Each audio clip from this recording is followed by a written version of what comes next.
आज दिनांक 6 ऑक्टोबर 2024 नवरात्रीचा चौथा दिवस।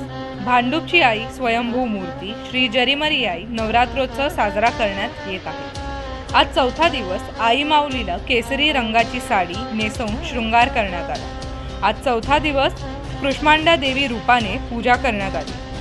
भक्तांच्या हाकेला धावणारी आणि नवसाला पावणारी भांडूपची एकमेव स्वयंभू माता श्री जरीमरी आईचा उदो उदो। नवरात्रीचा चौथा दिवस माता कृष्मांडाची पूजा केली जाते। माता कृष्मांडाचे हे चौथे रूप आहे। एका मान्यतेनुसार विश्वाची उत्पत्ती कृष्मांडा मातेच्या उदरातून झाली आहे। नवरात्रीच्या चौथ्या दिवशी तिची पूजा केली जाते। जो मनुष्य चौथ्या दिवशी पूर्ण विधीपूर्वक उपवास करतो त्याचे सर्व रोग आणि दुःख नष्ट होतात। या दिवशी माता कृष्मांडाची पूजा केल्यानंतर तिला मालपुआ अर्पण केला जातो। मंदिरात हा प्रसाद वाटणे देखील या दिवशी शुभ आहे। या दिवशी मातेला मालपुआ अर्पण केल्याने माता प्रसन्न होते आणि व्रत करणाऱ्याच्या बुद्धीचा विकास होतो आणि त्याचबरोबर निर्णय घेण्याची क्षमता वाढते।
दुःख कापो ना शस्त्र ना श्रवण नो भय पाण पीडू ना मंत्र के स्तुति कथा नहीं होई कीदू श्रद्धा धरी नकी गया तव नाम जापो मां पाई ओम भगवती भव दुःख कापो धीरे धीरे जमा पधारो